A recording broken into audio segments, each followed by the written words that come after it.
మొదటిసారి మంత్రిగా ప్రమాణ స్వీకారం చేసి ఇవాళకి 45 ఏళ్లు పూర్తయినా ఇంకా మొదటిసారి చేసినట్టే ఉందని వ్యవసాయ మంత్రి తుమ్మల నాగేశ్వరరావు తెలిపారు. అమాత్యుడిగా 4.5 దశాబ్దాలు పూర్తి చేసుకున్న ఆయన భద్రాద్రి రాముడిని దర్శించుకున్నట్టు చెప్పారు. భద్రాద్రి ఆలయ అభివృద్ధికి సీఎం రేవంత్ రెడ్డి 351 కోట్లు కేటాయించి భూమి పూజ చేసినట్లు మంత్రి గుర్తు చేశారు. అభివృద్ధిలో భాగంగా టెండర్లు పిలుస్తామన్నారు. వచ్చే పుష్కరాలకు భక్తులు ఎలాంటి ఇబ్బందులు లేకుండా ప్రత్యేక ఏర్పాట్లు చేయాలని అధికారులను మంత్రి తుమ్మల నాగేశ్వరరావు ఆదేశించారు.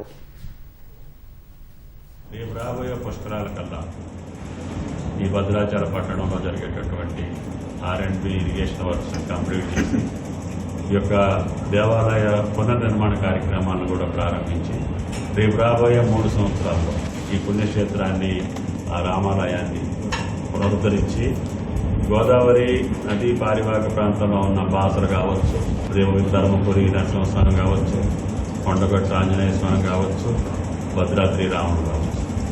ముఖ్యమంత్రి గారు అన్ని దేవాలయాలకి పునరుద్ధరించేదానికి నిధులు సమకూర్చడమే కాకుండా పనులు కూడా ఈ సీజన్లో ప్రారంభించాలని చెప్పి ఆయన ఆదేశించడం జరిగింది.